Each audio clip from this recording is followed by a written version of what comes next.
I'm Leonard, and I want to talk about something that I did for work today because it's really useful. It's called a sitemap cleaning.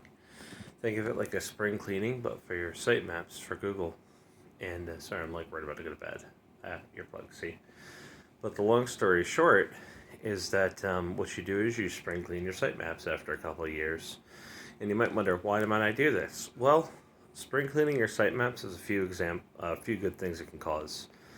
So right now there's this thing called a crawler budget, and each search engine has one. It's the amount of megabytes, they're going to crawl of your site to there, maybe gigabytes. Google used to actually say exactly how many bytes they would crawl from your site, and they don't anymore. They stopped. You could actually tell when it was going to crawl or what days or more, changes happened, which days less changes happened, and which ones had more traffic and stuff, and it would so you could like conserve your crawl budget. Like, oh, we did the most changes on these days. Come on the weekend, check it out then. You'll have less competition, so Google would do that.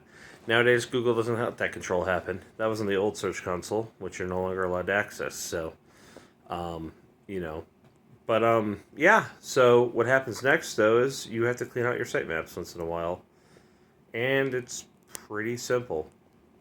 Basically, you go through your sitemap and you test them out. Like, I recommend using the tool Screaming Frog.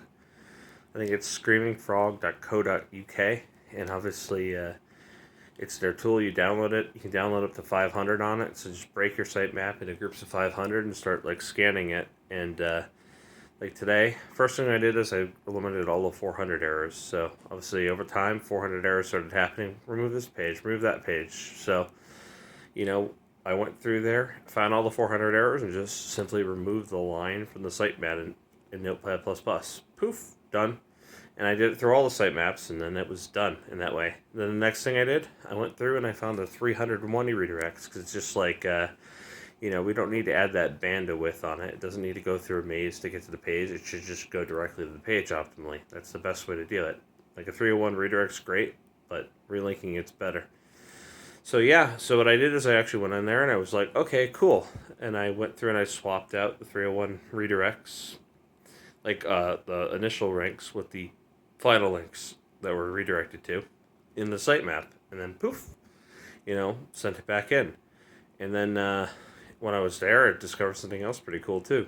But yeah, that's the gist of it. That's how you do a cleanup. And the thing that does is it conserves your crawl budget, because obviously you want Google to see when you post new content. And if you conserve your call budget, and if you clean up your sitemaps and keep them like efficient, then you can make sure that Google isn't wasting its time in a 404 document. I mean, let's say they hit 5 404 documents, and that's, an extra 2 pages you could have actually crawled or something. You know what I mean? Like if they're loading your header and your footer, they're getting some weight there. Let's say they crawl 10 pages a day, and you've got 4 404s, and you miss out on 2 legitimate pages that could be crawling or something. I mean, it's very easy to like have delays in your stuff, or maybe you won't have 6 months until the next crawl on one of your obscure pages, but your page has changed and it could be at the very first ranking of Google. So it's like, obviously, the other side of this coin is making objects small, like squishing down your images, compressing them losslessly. That's one way. Like not having a massive amount of script on the page. Maybe like if you're gonna do scripts, link to it somewhere so you don't have the same script running in multiple places.